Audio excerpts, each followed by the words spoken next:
Magandang gabi po sa ating lahat. Praise the Lord.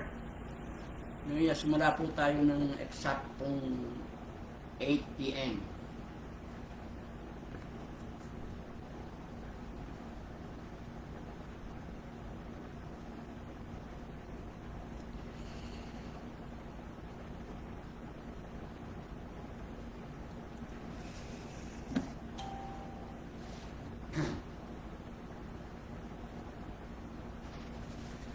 Tayo po muna ay manalangin.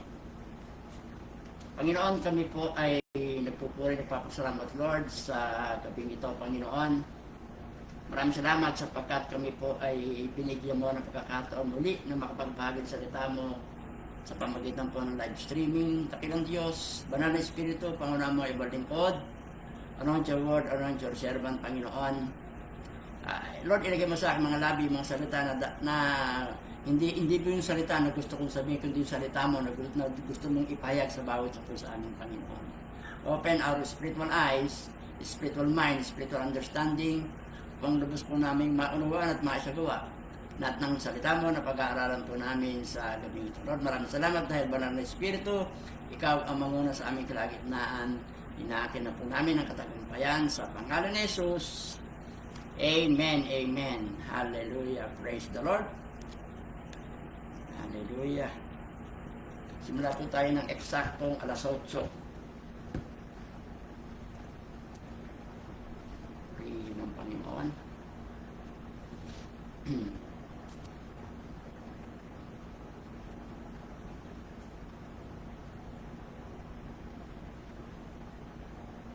Ay, 7:58.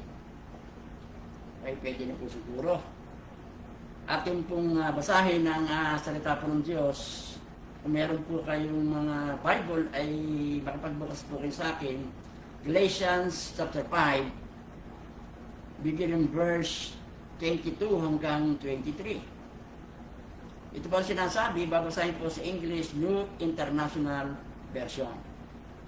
Ito po ang sabi, but the fruit of the Spirit is love, joy, peace, forbearance, kindness, goodness, faithfulness, gentleness, and self-control. Against such thing, there is no law. Ang Diyos po ang magpapala ng kanyang banal at makapangyarihang salita na ating pong pag-aaralan sa gabi nito. Hallelujah. Ang ating pong message sa gabi nito ay yung pong bunga ng Espiritu Santo, the fruit of the Holy Spirit. At ang gagawin po natin ay gagawin po nating series. Ibig sabihin, atin pong iisa-isahin yung 9 fruits of the Holy Spirit. Love, joy, peace, patience, goodness, kindness, gentleness, faithfulness, and self-control. Iisa-isahin po natin upang lubos po nating maunawaan ang bawat bunga ng Espiritu Santo. Yung pong bunga ng Espiritu Santo, ito po ay patungkol sa ating paglago. Sa ating buhay Kristiyano, paglago katulad po ng ating Panginoon sa Kristo. Kasi kapag lumago po tayo, pag ang bunga ng Espiritu Santo ay lumago po sa ating buhay, tayo po ilalago katulad ng ating pong Panginoong sa Kristo. Kung tayo po ay na-born again, yung pong banal na Espiritu na naan sa atin, upang tayo po'y tulungan at upang baguhin po yung ating buhay. Yung banal na Espiritu, ito po siya po ay kumikilos sa ating buhay upang ma-develop yung karakter ni Kristo sa ating pong mga buhay. Yung bunga ng Espiritu Santo, ito po'y napakagandang larawan ng ating pong Panginoon sa Kristo. Pag inisa-isa po natin, love, joy, peace, patience, goodness, kindness, gentleness, faithfulness, and self-control. Yun po yung larawan ni Jesus Christ. Magandang larawan ni Kristo. At ang gusto po ng Diyos, makita yung magandang larawan niyan sa ating buhay. Mag-reflect po yung magandang larawan niyan sa ating pong mga buhay. Sa gabing ito ay pag-aaralan po natin yung unang bunga ng Espiritu Santo, that fruit of love, ang bunga ng pag-ibig. At sa gabing ito ay ating pong titingnan yung bunga ng pag-ibig sa buhay ng bawat mananampalataya na katulad po natin. Ang bunga po ng pag-ibig, ito po ay patungkol sa atin pong attitudes toward others. The fruit of love has to do with our attitudes toward other people. Ito po ay patungkol sa ating pag-uugali, patungkol sa ating salubin sa ating pong kapwa-tao. Kailangan po natin ang tulong ng Diyos para mamahal po natin yung ating kapwa kung paano po ito minamahal ng ating pong Panginoon Diyos. Ang gusto po kasi ng Panginoon, mamahalin natin yung ating kapwa kung paano po minamahal ito ng ating Panginoon. Amen. Ulitin po natin, kailangan po natin ang tulong ng Diyos para mamahal po natin yung ating kapwa katulad ng pagmamahal ng ating Panginoong Jesucristo sa kanila. Kaya sa gabi ito ay sama-sama po nating pag-aralan ang unang bunga ng Espiritu Santo, the fruit of love. Romans number 1, love and God. Ang pag-ibig at ang Diyos. Ano po ba ang sinasabi ng Biblia patungkol sa pag-ibig at patungkol sa Diyos? Number 1, anong sinasabi ng Bible about love and God? Number 1, God is love and all love comes from God. Ang Diyos po ay pag-ibig at ang lahat ng pag-ibig ito po ay nanggagaling sa Diyos. Hindi lamang po siya, hindi lang sa pag-ibig, kundi ang source ng pag-ibig ay walang iba kundi ang ating Panginoon Diyos. Ang sabi po ng 1 John, chapter 4, verse 7 and 8. Dear friends, let us love one another. For love comes from God. Sabi po dito, for love comes from God. Sapagkat ang pag-ibig ay galing sa Diyos.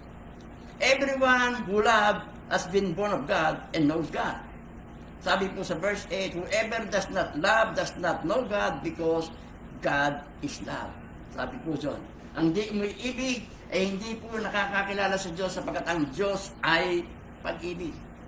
Dalawang beses pong binanggit dito that God is love. Sa verse 8, binanggit po, God is love. Pagkatapos sa verse 16, pag pinasa po natin 1 John chapter 4, verse 16, binanggit din po that God is love. Sa madaling salita, ang Diyos po hindi lamang po siya mapagmahal, kundi siya po mismo yung pag-ibig. Siya po yung source ng pag-ibig at siya po yung pag-ibig. Lahat ng pag-ibig nang gagaling po sa Panginoon. Yung pong attributes ng Panginoon na pag-ibig, ito po ay hindi hiwalay. Hindi ito hiwalay sa iba pa niyang attributes. Ibig sabihin, lahat po ng attributes ng Panginoon, lahat ng katangian po ng Panginoon was marked and characterized by love. Lahat po ng katangian nun, laging nakalakip yung pag-ibig ng Diyos.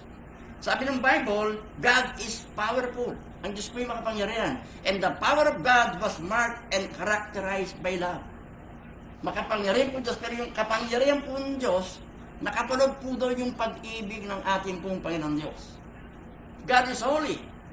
Ang Diyos po'y banal. At yung kabanalan po ng Diyos was marked and characterized by love. Yung kabanalan Diyos, nakatalog pa rin po doon yung pag-ibig ng Diyos. Lahat ng tungkol sa Diyos, kasama ang mga katangian ng pag-ibig sapagkat ang Diyos ay pag-ibig. Amen. Hindi lamang po ang Diyos ay pag-ibig, kundi ang lahat ng pag-ibig nagmumula po sa Kanya. Siya po ang source ng tunay na pag-ibig. Siya po ang source ng perfect love. Siya po ang source ng sakripisyo ng pag-ibig na meron pong kakakip na sakripisyo. Sabi po ng Romans 5:8, God has demonstrated His love toward us when we are still sinners, Christ died for us. Ito po yung sacrificial love. God is love and all love comes from God. Ang Diyos po'y pag-ibig at lahat ng excuse me po. At lahat ng pag-ibig galing po sa ating pong Panginoon Diyos. Maliwanag po yan. Hindi lang pag-ibig ang Diyos, kundi lahat ng pag-ibig galing po sa ating Panginoon Diyos. Yun po yung unang sinasabi ng Biblia patungkol sa Diyos at sa pag-ibig. God is love and all love comes from God. Number 2 po na sinasabi po ng Bible patungkol sa pag-ibig at sa Diyos, God shows His love by sending Jesus. Pinakita po ng Diyos yung kanyang pag-ibig sa atin nung isinugo si Kristo from heaven to earth para mamatay sa krus ng Kalbaryo para sa atin. Ibig sabihin yung pag-ibig ng Diyos, hindi lamang po ipinakita ng Diyos sa pamagitan ng salita. kundi ipinakita niya sa pamagitan ng gawa. Isinugo yung kanyang kaisisang anak na matay sa krus ng Kalbaryo para po sa atin. Ang sabi po ng 1 John chapter 4, verse 9 and 10. Excuse me po. Medyo kumakabati po ang aking lalamunan. Sabi po ng 1 John chapter 4, verse 9 and 10. This is how God showed His love among us. He sent His one and only Son into the world that we might live through Him. Sabi po dito pinakita ng Diyos yung pagmamahal sa atin nung isinugo niya ang kanyang kaisa-isang anak dito sa mundo upang tayo mabuhay sa pamagitan niya. Ang sabi po sa verse 10, this is love. Not that we love God, that He loved us and sent His Son as an atoning sacrifice for our sin. Ito yung pag-ibig. Hindi sa tayo ang umibig sa Diyos, kundi siyang umibig sa atin at isinugo ang kanyang kaisa-isang anak na matay sa krus ng Kalbaryo para sa atin. Sacrificial love of God.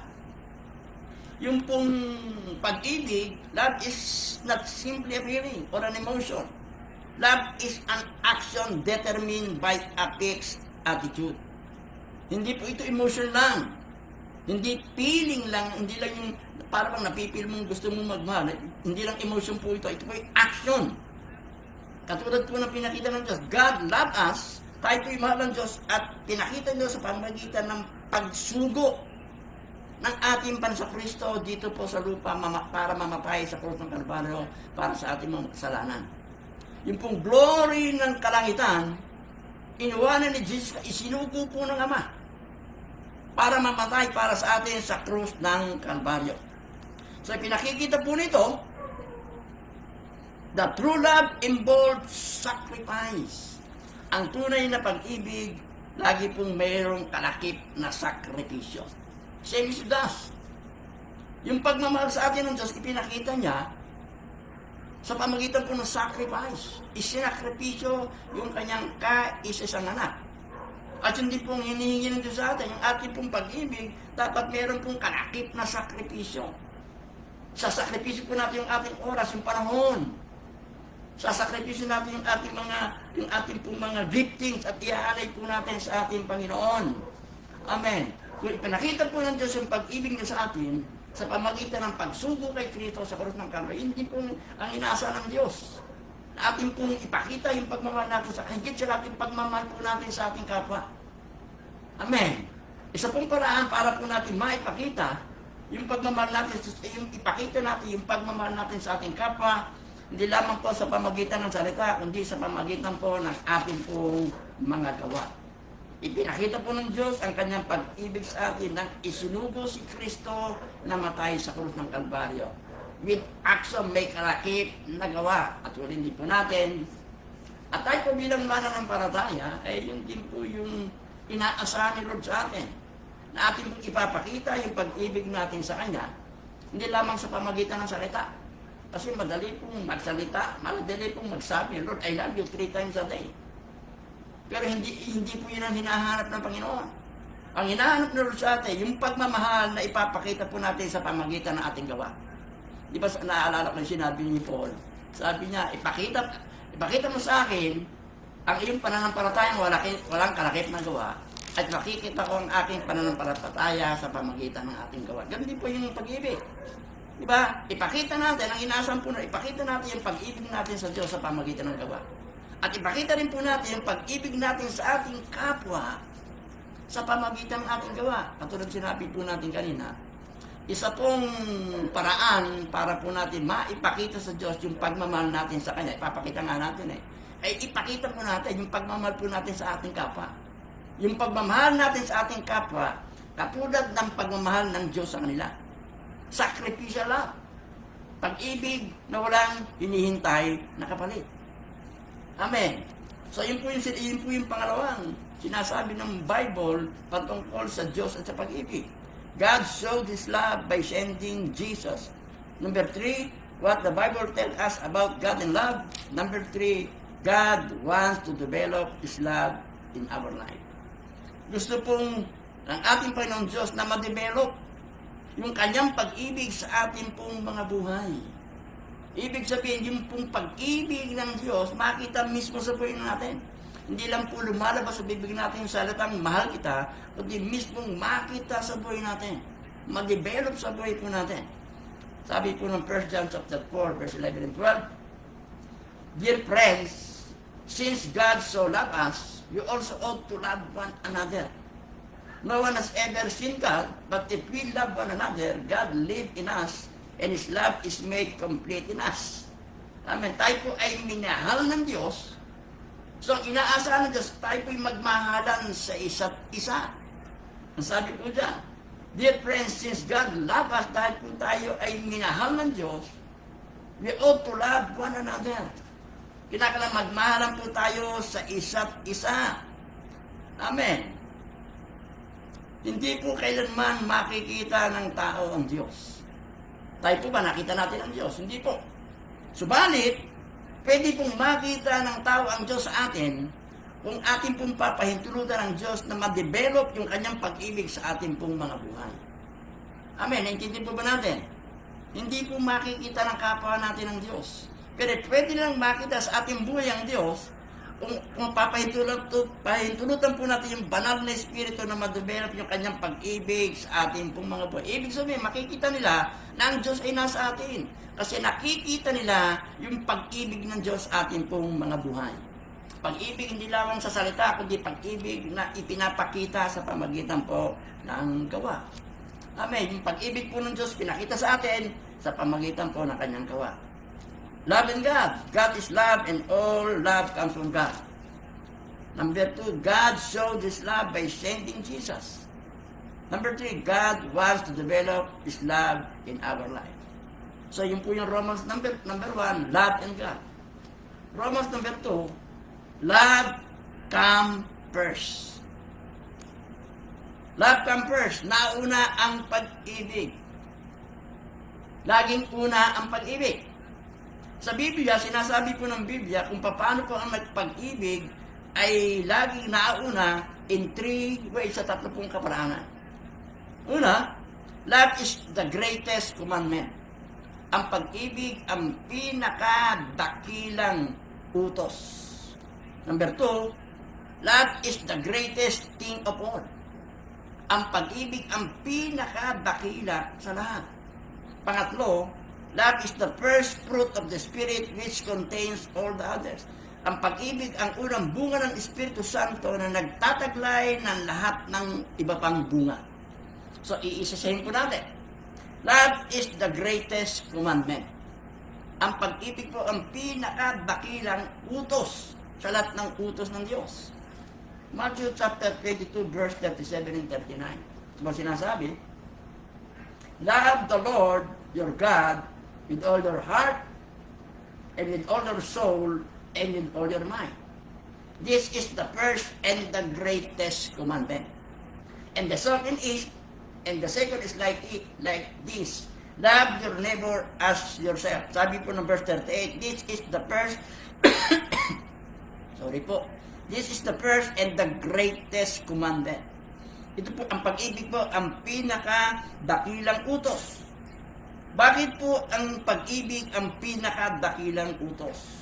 Why love is the greatest commandment? Bakit po pinakadakilang utos ng pag-ibig? Love is the greatest commandment because it is the basis of all other commandment. Ang pag-ibig po ang pinakadakilang utos sapagkat ito po yung basihan lahat ng iba pang utos po ng Panginoon. Ito po yung basis ng lahat ng utos ni Lord. Ibig sabihin, kung walang pag-ibig, hindi po natin kayang sundin yung bang inuutos ng ating pong Panginoon Diyos. Ulitin po natin. Love is the greatest commandment because it is the basis of all the other commandments. Ito po yung basehan ng lahat pang pinag-uutos. Napakarami pong pinag-uutos ng Diyos. Ang basehan po, walang iba kundi pag-ibig. Katulad sinabi natin, kung wala pong pag-ibig, hindi po natin kayang sundin yung iba pang utos ng ating pong Panginoon Diyos. Naniniwala po ba kayo? Pag wala po yung pag-ibig ng Diyos, pag wala po sa atin, hindi po natin kayang sundin yung napakarami pang pinag-uutos po ng Panginoon.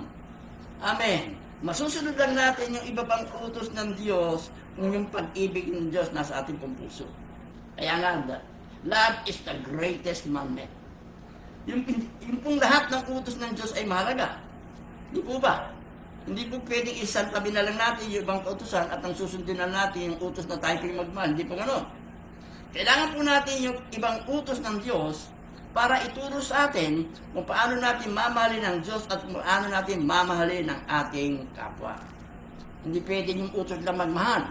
Kailangan po natin yung iba pang utos ng Diyos upang turuan tayo kung paano natin mahalin ang Diyos at kung paano natin mahalin ang ating kapwa.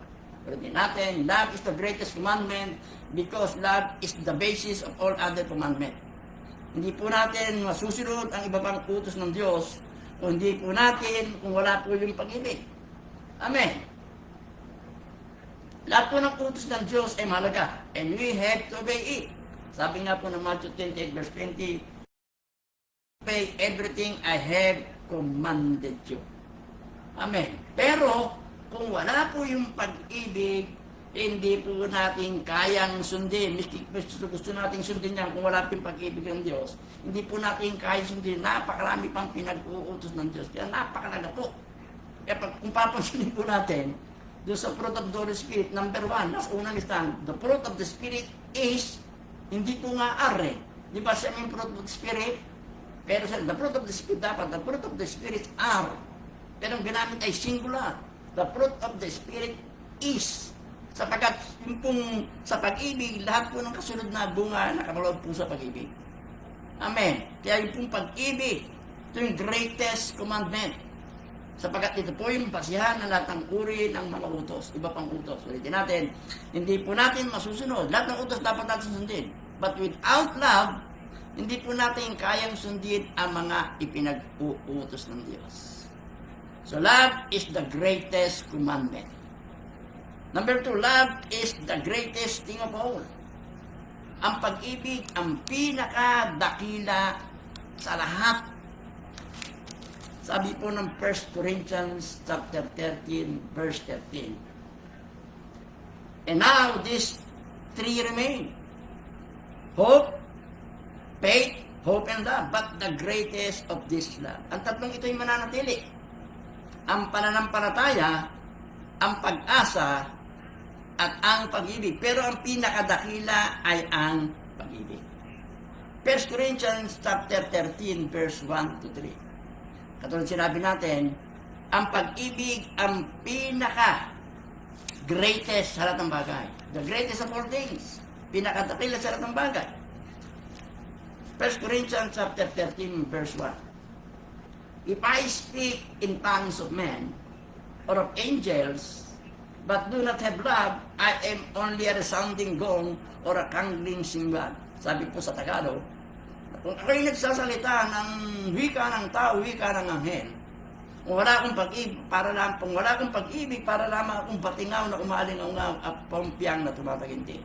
Sabi po sa verse 2, if I have a gift of prophecy, can fathom all mystery, and have all knowledge, and if I have a faith that can move mountain but do not have love, I am nothing.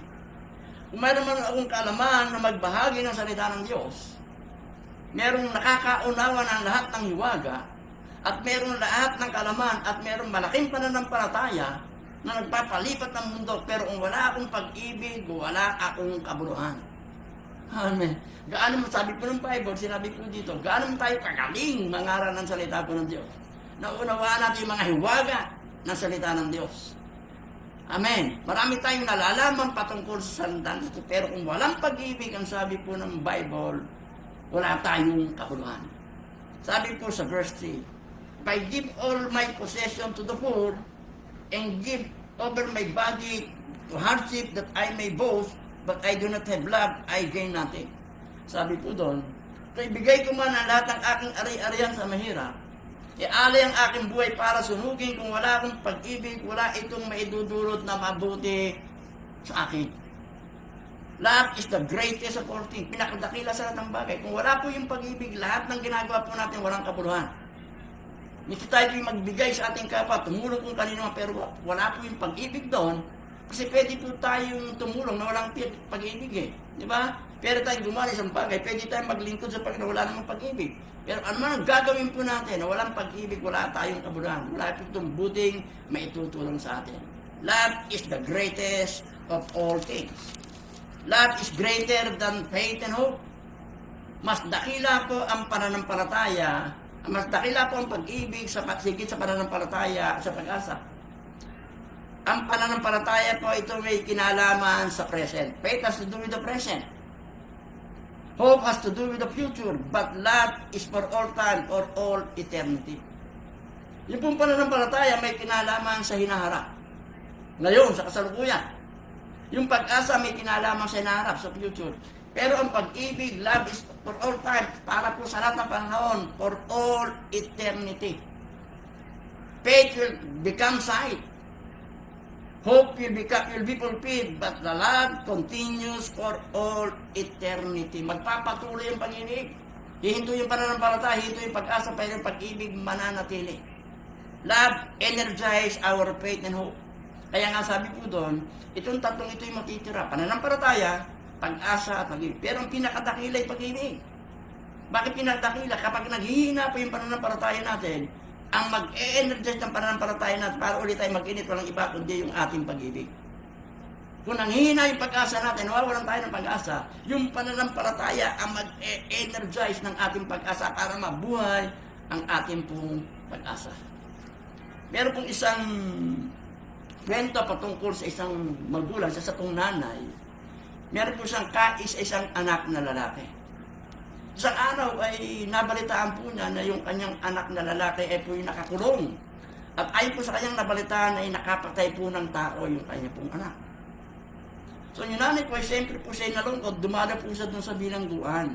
Kasi parang hindi siya naniniwala, parang iniisip niya ay hindi kayang gawin ng anak na yung pagpatay. So siya po dumalaw sa kulungan at tinanong niya po yung kanyang anak. Sabi niya sa kanyang anak, anak, totoo ba? Yung bintang siya, ikaw doon ay nakapatay ng tao. Sabi po ng anak, opo nanay, nakapatay po ang tao. So nung marinig po ng nanay na talagang totoo, nakapatay yung anak, para po yung kanyang pananampalataya, nag-iba yung pananampalataya niya. Para bumaksak yung pananampalataya niya. At ikinuwento ng anak kung paano niya pinatay at kung bakit niya napatay. Para nawala na po yung pag-asa niya, nawala na siya ng pag-asa. Kasi ang iniisip po niya, habang buhay, na pagkakakulong.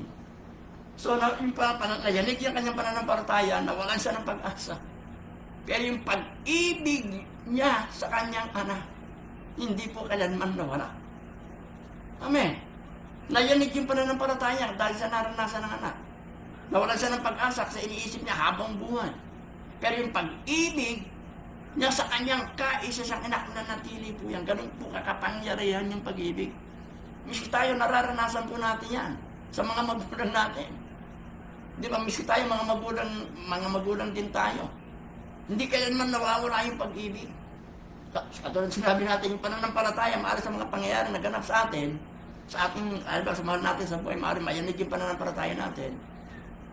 Malamang marahil yung ating pag-asa, mawalan tayo ng pag-asa. Pero yung pagmamahal, kailanman hindi po for eternity po yan. Amen. Love is the greatest thing of all. Amen. Ito po yung number 2, why love comes first. Bakit po unang pag-ibig? Because love is the greatest commandment. Number 2, love is the greatest of all. Pinakadakila sa lahat ng bagay. Mawawala ang pananampalataya, mawawala ang pag-asa, pero ang pag-ibig mananatili. Number 3, love is the first fruit which contains all the other fruits.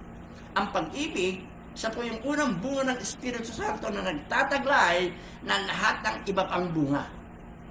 Amen. Ulitin po natin, ang pag-ibig ang unang bunga ng Espiritu Santo na nagtataglay ng lahat ng iba pang bunga. Katulad sinabi ko po kanina. Pag binasa po natin yung Galatians 5:20, sabi, the fruit of the Spirit is, ang ginamit po ay singular, is love, joy, peace, patience, goodness, kindness, gentleness, faithfulness, and self-control. Sa grammar, di ba, nag-aaral naman tayo eh. Di ba, marami yung binanggit eh. The fruit of the Spirit dapat are. Kasi siyam po sila eh. Pero bakit is ang ginamit? The fruit of the Spirit is. Ginamit ang is sapagkat yung pong lahat ng iba pang bunga nakapaloob sa pag-ibig. Ito ang pag-ibig, ang unang bunga ng Espiritu Santo, nagtataglay ng lahat ng iba pang bunga. Ibig sabihin, kapag ikaw po ay may pag-ibig, naandun po yung joy.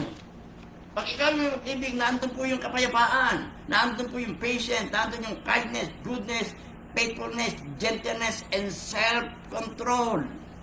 Amen. Kaya nga po ang pag-ibig, ang unang bunga ng Espiritu Santo, at taglay po nito yung lahat ng iba pang bunga. At hindi po tayo magkakaroon ng iba pang bunga kung wala po yung pag-ibig. Kung wala po yung pag-ibig, hindi tayo magkakaroon ng joy. Kung wala po yung pag-ibig, hindi tayo magkakaroon ng peace. Kung wala po yung pag-ibig, hindi tayo magkakaroon ng patience, ng pagtitiis. Kung wala po yung pag-ibig, hindi tayo magkakaroon ng kindness. Kung wala yung pag-ibig, hindi tayo magkakaroon ng goodness. Hindi tayo magkakaroon ng faithfulness. Hindi tayo magkakaroon ng gentleness. Hindi tayo magkakaroon ng self-control. Amen. Love is not only the greatest and the most important commandment, but it contains all other fruit as well. Amen. Lahat ng bunga nakapaloob po sa pag-ibig. Ganun po katindi ang pag-ibig. Kaya nga is po yung ginamit eh. Amen. Hindi tayo magkakaroon ng ibang bunga kung wala pa yung pag-ibig. At pag may pag-ibig po tayo, yung kasunod na unang bunga, taglay na po natin. Kasi pag may pag-ibig tayo, sigurado meron po tayong kagalakan. Pag may pag-ibig tayo, sigurado meron po tayong kapayapaan. Pag may pag-ibig tayo, sigurado meron po tayong patience, meron tayong pagtitiis. Pag may pag-ibig po tayo, meron po tayong kindness, meron tayong kabutihan.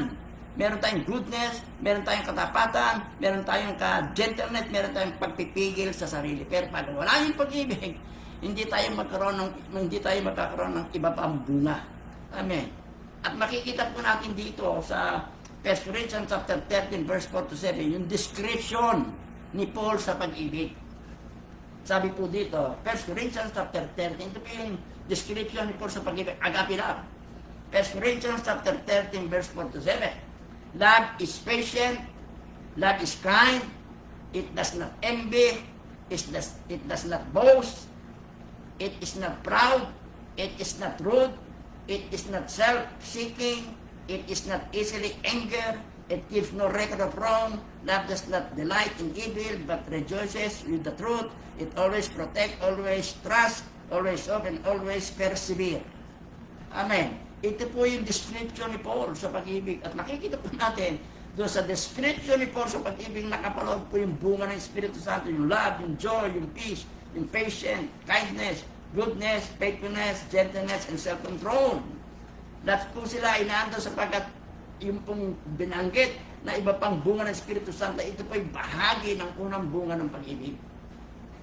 Ang bunga ng pag-ibig, ito yung unang bunga ng Espiritu Santo na nagtataglay, ulitin po natin, nagtataglay ng iba pang bunga. Kung wala po yung pag-ibig, hindi tayo magkakaroon pa ng iba pang bunga. Imposible po yan.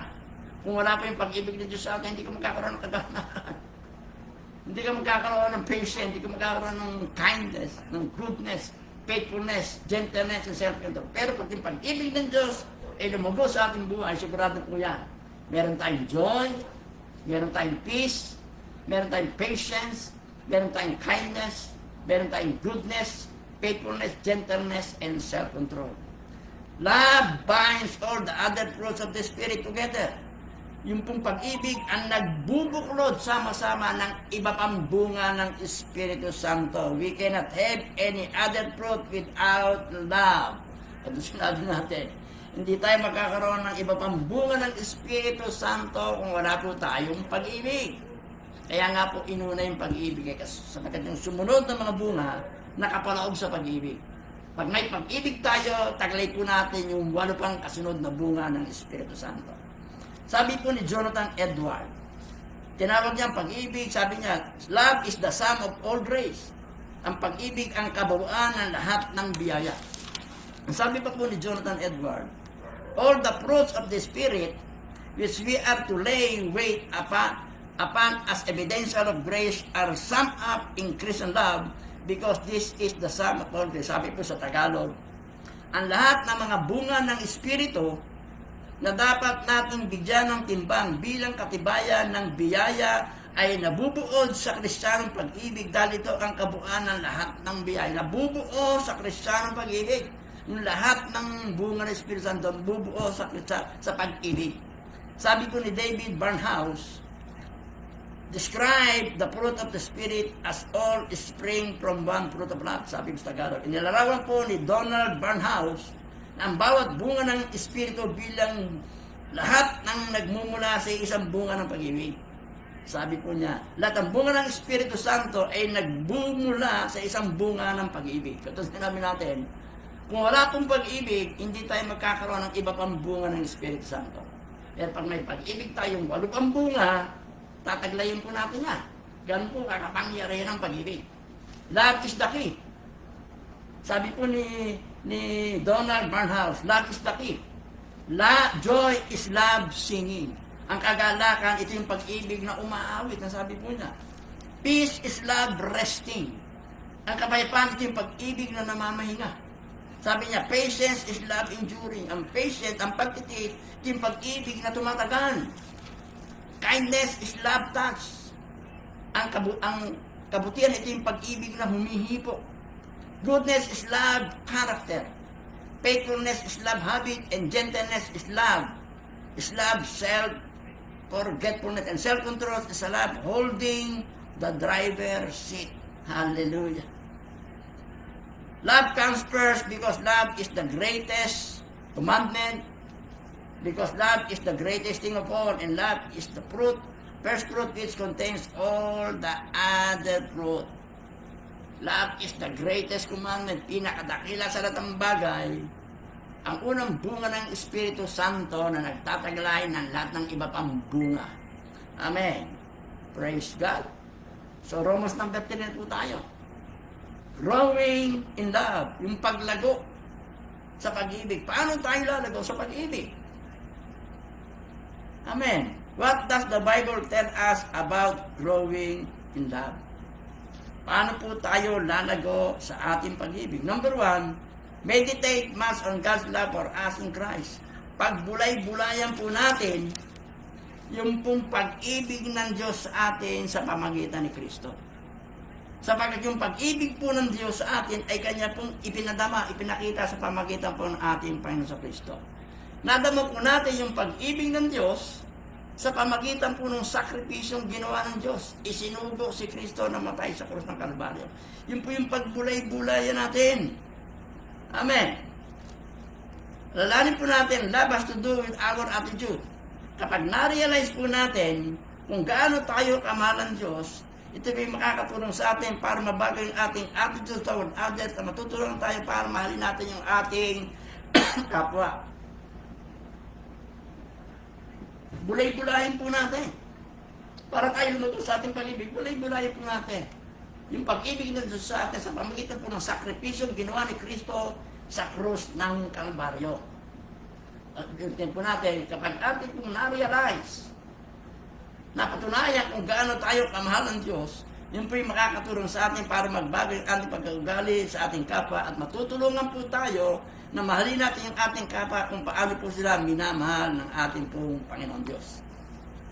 Sabi po ng John 13:34, a new command I give you, love one another. As I have loved you, so you must love one another. Hallelujah. Yung pong pag-ibig ng Diyos, ito po yung ating primary example ng pag-ibig. Ito rin po yung ultimate motivation natin to love one another. Ulitin po natin. Yung pag-ibig po ni Jesus sa atin, yun po yung pinaka-primary. Halimbawa natin ng pag-ibig. Kasi yung pag-ibig niya may sacrifice. Yun din po yung ultimate motivation natin para mahalin po natin yung ating kapwa. Yung pag-ibig ni Kristo, yun po yung nagmo-motivate sa atin para mahalin din po natin yung ating kapwa. 1 John 3:16. This is how we know what love is. Jesus Christ laid down His life for us, and we ought to lay down our lives for our brother. Sa John 3:16, pag binasa po natin, ganoon na lamang ang pag-ibig ng Diyos sa libutan, At isinugo niya ang kanyang kaisang anak upang sino man sumampalataya sa hindi na mapahamak, kundi magkaroon ng buhay na walang hanggan. So dito po sa John 3:16, dito ipinapakita yung pag-ibig ng Diyos sa atin na isinugo po niya yung kanyang anak na si Kristo para mamatay para sa atin. Yung pag-ibig ng Diyos ang tinutukoy sa John 3:16 na isinugo, isinacrifice ang kanyang anak na si Jesus para mamatay sa krus ng Kalbaryo para sa atin. Pero John 3:16 naman, binasa po natin. Ito na may tumutukoy sa pag-ibig ni Kristo sa atin na kanya pong isinubo, kanyang isakripisyo yung kanyang sariling buhay sa atin. We cannot love others until we first know what is love. Hindi po natin kayang mahalin yung ating kapwa hanggat hindi po natin nauunawaan kung ano ang pag-ibig. What is love?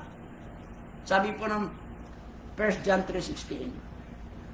This is how we know what is love. Dito natin malalaman kung ano ang pag-ibig. Ano po ang pag-ibig? Jesus Christ laid down His life for us. Yun po yung pag-ibig. Christ laid down His life for us. Ibinigay ni Kristo yung kanyang buhay para sa atin. Isinakripisyo ni Kristo yung kanyang buhay para sa atin. Namatay sa krus ng Kalbaryo para dalhin yung bigat ng ating kasalanan. Yun po yung pag-ibig. Hanggat di natin naunawa, hindi natin kaya mahalin. Kung naunawa natin ang pag-ibig ay yung si Kristo isinugo, inilay out, sinacrifice yung kanyang para sa atin.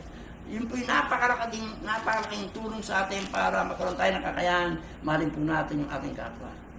So the first way we can grow in love as a believer, meditates much on God's love for us in Christ. Bulay-bulayin po natin. Bulay-bulayin po natin yung pag-ibig niyo sa atin sa pamagitan ng sakripisyo ng Kristo. Kasi minsan, pag marami tayong nararanasan, para bang minsan paramdam natin, hindi na tayo mahal ng Panginoon. Pag meron pong dumadating na pagkakataon, na para bang pinagdududahan po natin yung kabutihan ng Diyos. May dumadating pagkakataon na para bang ang tingin mo ay para bang hindi ka na mahal ng Diyos.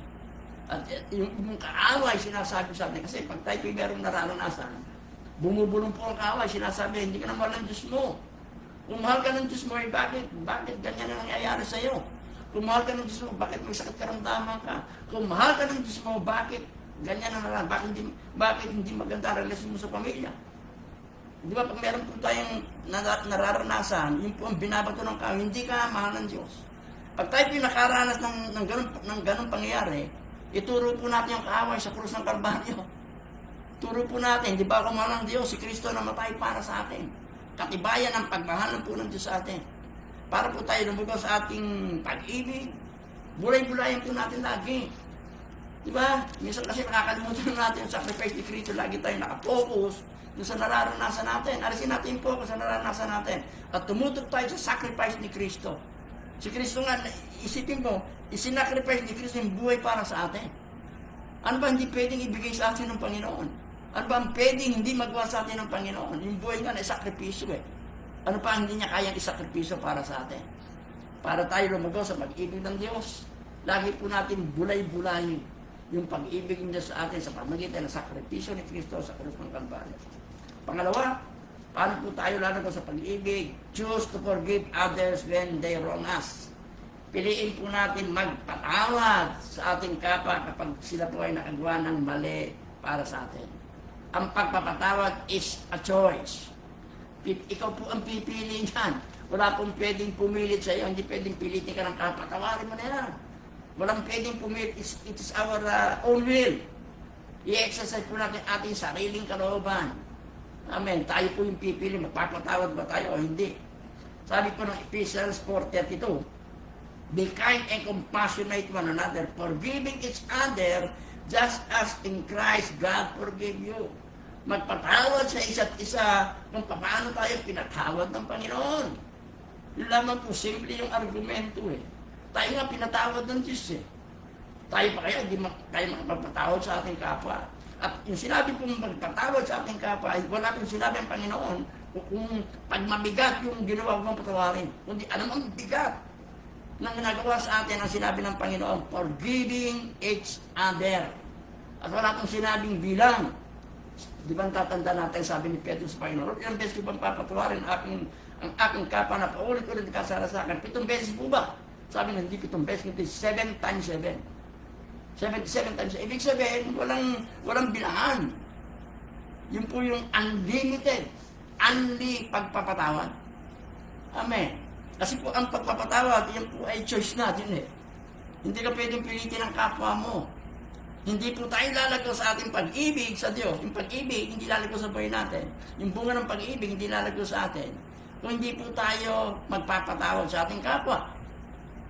Amen. Sabi po ng Colossus 3:13-14, bear with each other and forgive whatever grievances you may have against one another. Forgive as the Lord forgive you. And over all these virtues put love. Amen. Magpatawad sa isa't isa. Sabi ng Panginoon, it is a choice. Hindi po laging madaling magpatawad. Hindi po ba? Minsan kasi meron pa kang feeling mo ay hindi mo kaya magpatawad. Nararanasan po ba natin yan? Hindi po madaling magpatawad, lalo na medyo kapag yung nagawa sa atin ay medyo sobrang mabigat. At minsan parang ang feeling natin hindi natin kaya magpatawad. Pero dapat po natin alalahanin, ang pagpapatawad, hindi po yan isa lamang feeling. Ganon din ang pag-ibig. Love is more than just a feeling. Ganon din po ang pagpapatawad. Hindi lang ito feeling, hindi lang ito emosyon. Forgiving is a command. Inuutos po sa atin. Forgive one another. It is a commitment. It is a choice. Amen. Ang pagpapatawad, inuutos po ni Lord sa atin yan. Ang pagpapatawad, commitment po natin yan. At ito po yung choice. Ikaw ang pipili. Wala pong pwedeng pumilit sa'yo. Hindi ka pwedeng pilitin ang kapwa mo na magpatawad. Ikaw sa sarili mo ang pipili magpatawad. At hindi po sinasabi, hindi po yung feeling. Feeling ko, hindi ko kayo magpatawad. Hindi nga lang po feeling. Ang pagpapatawad, it is a command, it is a commitment, it is a choice. When we choose to forgive someone, we are choosing God's way of love. Kapag pinili po natin patawarin ang ating kapwa, pinipili po natin yung God's way of love. Amen. So that's the second way we can grow in love. Choose to forgive others when they wrong you. Amen. Tsaka pag tayo po ay merong unforgiving spirit, ay hindi po tayo makaka-move forward. Hadlang po yan sa paglilingkod sa Panginoon. Hadlang yan sa pananalangin. Hindi po tayo makausap sa ating buhay Kristiyana pag meron tayong unforgiving spirit. At hindi tayo lalago sa pag-ibig. Isang parang sa pag-ibig, magpatawad po tayo doon sa mga tao na kagawa sa atin ng hindi maganda sa atin. Ang tanong, Pastor, paano ko papatawarin kung hindi naman nahingi ng tawad? Hindi na naman kami nagkikita eh. Paano ko siya papatawarin, Pastor? Miski hindi po kayo nagkikita, miski hindi nahingi ng tawad, dapat patawarin po natin. Kasi kung hindi na nga kayo makita, paano yun? Meron pong parang tinik sa puso mo na nakabaon. Kasi hindi ka nagpapatawad. Kung hindi siya humingi ng tawad, patawarin mo po siya. I-release mo yung pagpapatawad. Lord, si Pedro po, nagkasala sa akin, Panginoon. Mabigat po yung ginawa sa akin. Dakilan Diyos, nasaktan po ako. Pero sa pangalan mo, Lord, nagpapatawad. I release forgiveness kay Pedro. At pag yan po ay naranasan mo, ginawa mo, para ka nabunutan ng tinik. At po yung naranasan kaya meron isang taong gumawa hindi maganda sa akin. Talagang mabigat po yung ginawa. Nung ginawa niya, hindi po ako born again eh. Nung hindi pa born again, talagang sabi ko, gagantihan ko itong taong ito eh. Kasi hindi magandang ginawa sa akin. Talagang masama po yung plano ko kasi nandiyan mana ng parataya eh. Binubulungan ng kaway, gantihan mo yan. Hindi maganda ginawa sa iyo. Yun po talaga. Pero na born again po ako. Hindi siya nahingi ng tawad sa akin, pero naituro po sa akin, yung pastor namin. Pinatawad, Lord, ito pong taong ito, si Mang Andoy. Babanggitin ko yung pangalan, hindi mo kilala eh. Lord, si Mang Andoy, Panginoon, mabigat po yung ginawa sa akin. Nasira ang buhay ko, Panginoon. Pero Lord, pinapatawad, I release forgiveness, pinapatawad ko siya, Panginoon. Mula nung sinabi ko, para akong nabunutan ng tinig sa aking puso, kasi po talagang dala-dala ko yun eh. Nung araw nga po, hindi pa umanan pala, pag nakikita ko lang siya, kumukulo ang dugo ko eh. Talagang gusto kong saktan eh. Pero salamat na born again po tayo, tinuruan tayo na kinakailangan po tayo magpatawad. At nung siya'y pinatawad ko, hindi sa humingi ng tawad, para pong merong isang tinik na bunot sa puso ko, nagbigay ng kagalakan, nagbigay ng kaginhawaan sa akin. At nung nakita po kami, nagulat pa eh. Pag ako'y nakikita po niyan eh, born again na ako eh. Hindi niya alam born again ako. Nakikita kami nagtatago. Pero nung ako po ay na-born again na, nagpunta ako sa bahay nila. May dala akong sulat, sabi ko, mga ngaroling kami, nagdala ko ang sulat. Sabi ko ito si Mang Andoy. Bibigyan ko ng sulat. Nung ako po'y kumatok sa bahay, nung nakita po niya ako doon sa harap ng bahay, nagbibiraran po ng takbot, masok sa bahay, sinaratuhan po yung pinto. Natakot sa akin. Pero tinawag ko po, Mang Andoy, di kinausap ko po, ay ako po ay Kristiyano na, ay pwede po bang mangaroling sa inyo? Ay nung binigay ko po yung sobre, tuntua siya. Sige. So, kasi po, kung mananatili, yung pong hinanakit, hindi po tayo makakausap. Minsan tao, hindi, magpatawad po tayo. Amen. So, yun po yung pangalawa. The second way, we can grow in love, choose to forgive others when they wrong you. The third way to grow in love, seek to honor other people above ourselves. Hanapin po natin parangalan ng ibang tao higit sa atin pong mga sarili. Sabi po ng Romans chapter 12 verse 10, be devoted to one another, brotherly in love, honor one another above yourself. Parangalan mo ang iyong kapwa nang higit sa sarili mo. Amen.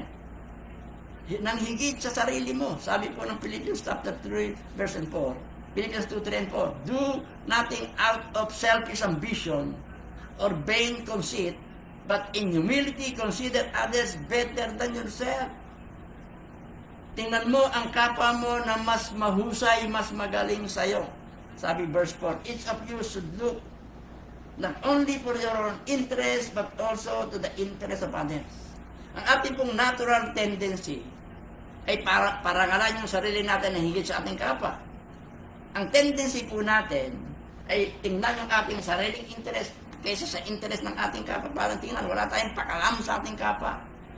But that is not the way of love. Ang sabi po ng Bible, parangalan natin yung ating kapwa na higit sa ating sarili.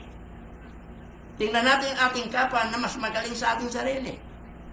Tingnan natin hindi lamang ating sariling interest, yung interest ng ating kapwa. Yun po yung paraan para po tayo lumaw. Katulad sinabi po natin, natural tendency natin, mas mataas ako sa kanya. Yung interest ko lang ang titingnan ko. Di ba? Pero yun, hindi ganun sinasabi ng Bible. Para tayo lumugo sa pag-ibig, parangalan natin ating kapwa higit sa ating sarili.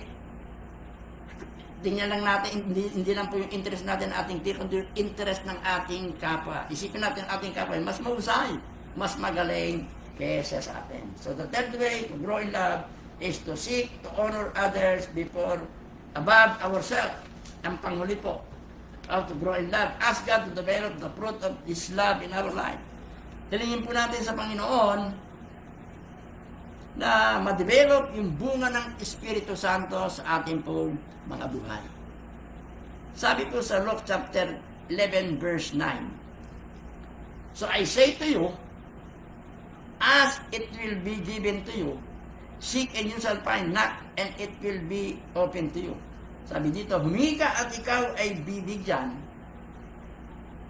Maghanap ka at ikaw ay makakasumpong. Kumatok ka at ikaw ay pagbubuksan. Sabi po ng James chapter 4 verse 2. You do not have because you do not ask God. Wala ka kasi hindi ka humingi sa Panginoon. Di ba? Ang gusto po ng Diyos, yung kanyang pag-ibig ma-develop sa buhay natin. So hilingin po natin sa Diyos na ma-develop yung kanyang pag-ibig sa ating buhay. Kasi ang sabi ng Panginoon sa Luke 18, ask and you shall receive. Hilingin natin kay Lord na ma-develop yung kanyang pag-ibig sa ating buhay. Sabi dito, if you ask, you will receive. Pag hiningi mo, ikaw ay makakatanggap. At alam po natin, kapag tayo po ay humiling sa Panginoon na ayon sa kanyang kalooban, alam natin ito po sasagutin ng Panginoon. Kalooban po ni Lord na yung bunga ng pag-ibig lumago sa ating buhay. So, ibig sabihin, kapag hiniling po natin sa Panginoon, Lord, i-develop mo nga po yung pag-ibig mo sa aking buhay, ang hinihingi po natin kalooban ni Lord. At ang sabi po ng Bible, 1 John 5:14, this is the confidence we have in approaching God, that when we ask anything according to His will, He will hear us. Meron tayong pagtitiwala na lumapit sa Diyos sapagkat alam natin kapag iniling natin ay kalooban ng Diyos, ito po ay ibibigay niya sa atin. yung para yung pong yung kalooban ng Diyos na ma-develop, yung pong pag-ibig sa ating buhay. Hilingin natin sa Lord. At siguradong sasagutin niya sapagkat ito po'y ayon sa kanyang kalooban. Ask God to develop the fruit of His love in our life. God is love and He wants to develop His love in our life. Ang Diyos po'y pag-ibig. At gusto po ng Diyos ma-develop yung pag-ibig sa ating buhay. At yung pag-ibig na yon na ma-develop sa ating buhay, ito po'y ating pong ilalabas, ipapasa, ipapakita, ipapadama sa ating pong kapwa. Yung fruit of love, ito po ay may kinalaman sa ating attitude. Pag-ugali sa ating kapwa, yung pag-ibig na yun, yung bunga ng pag-ibig na ma-develop sa atin, ito po ay ipapakita natin, i-demonstrate natin sa ating kapwa, mamahalin natin ang ating kapwa kung paano sila minamahal ng ating Panginoon. Love is the first fruit of all the Spirit and contains all the rest. When we grow in love, we are growing more to be like Jesus. Kapag tayo po'y lumugo sa pag-ibig, tayo po'y lumalago katulad ng ating pong Panginoon sa Kristo. When we grow in love, as we will grow in love, kung papahintulutan po natin yung banal na Espiritu, matransform yung ating pong pag-uugali. Katulad sinabi natin kanina, love, ito po yung may kinalaman sa ating attitude, yung pag-uugali natin, sa alobin natin sa ating kapwa. And we will grow in love, ang ating pong papahintulutan ng banal na Espiritu, matransform yung ating pong pag-uugali. Love is more than just a feeling. It is a command. It is a commitment. It is a choice. Without love, we cannot have any of the other fruit of the Spirit.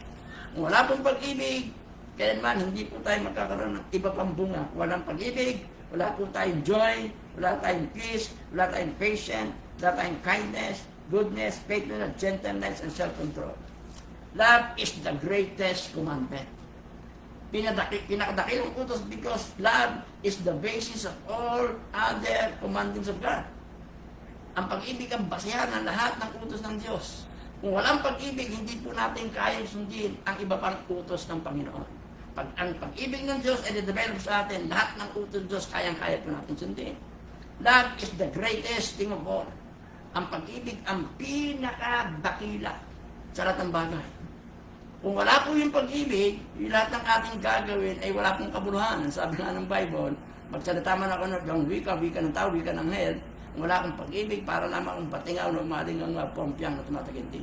Meron man akong kalaman na mangaral, na unawa ko yung hiwaga, meron akong malaking pananampalataya, at napapalipat kayo ng mundo, pero kung wala akong pag-ibig, wala akong kabuluhan.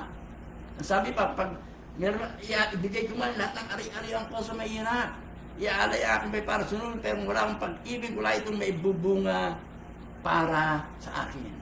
Love is the greatest of all things. Love is the first fruit of the Spirit which contains all other fruits. Ang pag-ibig ang unang bunga ng Espiritu Santo nagtataglay ng lahat ng bunga pa. Amen. Ibig sabihin, kung wala pong pag-ibig, hindi tayo magkakaroon ng ibang bunga. Pero pag may pag-ibig, magkakaroon po tayo ng joy, peace, patience, goodness, kindness, gentleness, faithfulness, and self-control. The fruit of love, ang bunga ng pag-ibig. Ito pa yung unang bunga na ating pong pinag-aralan sa gabi ito. Sa susunod na Wednesday, the fruit of joy, yung bunga ng kagalakan, yun po yung ating pag-aaralan. Tayo po ay yumuko manalangin. Panginoon Diyos, maraming salamat, pinupuri ka namin, isasalamatan ka namin, at maraming salamat sa mensahe mo sa amin. Yung mensahe mo patungkol sa pag-ibig, the fruit of love, yung bunga ng pag-ibig, Panginoon. Maraming salamat sa kalaman, Panginoon, yung kalaman ipapamuhay namin upang ito po'y maging karunungan. Knowledge, applied is wisdom, Panginoon. Maraming salamat na alam po namin na ang pag-ibig ang pinakadakilang utos sapagkat ang lahat po ng utos, lahat ng pasiyan ng iba pang utos ay ang pag-ibig. Without love, hindi po yan namin kayang sundin ang iba pang utos mo, Panginoon. Maraming salamat na unuan po namin that love is the greatest of all things. Pinakadakila sa lahat ng bagay, Panginoon, sapagkat kung wala kaming pag-ibig, dakilang Diyos, saan man aming ginagawa, wala itong kabulang, wala itong buti may dudulot sa amin. Maraming salamat sa aming natutunan na ang pag-ibig, ang unang bunga ng Espiritu Santo, nagtataglay ng lahat ng iba pang bunga. Nang ibig kong sabihin, kung walang pag-ibig, kailanman hindi kami magkakaroon ng joy, ng peace, patience, goodness, kindness, gentleness, faithfulness, and self-control. Maraming po sa dalangin po namin na ma-develop sa amin po yung pag-ibig mo, dakilang Diyos. Upang pag-ibig na na madidevelop sa buhay namin, amin pong ipapakita, ide-demonstrate, ibabahagi sa ibang tao po. Maraming salamat. Pinupuri ka namin, isasalamatan ka namin, at maingatan po namin binabalot sa lahat ng kapurihan. Salamat at dakilang sa pangalan ng Ama, Anak ng Espiritu Santo. Amen, amen, amen. Marami pong salamat at pagpalain po tayo ng Diyos. Pagpalain po tayo lahat ng Diyos at sa susunod pong Wednesday. God bless. Shalom. Amen.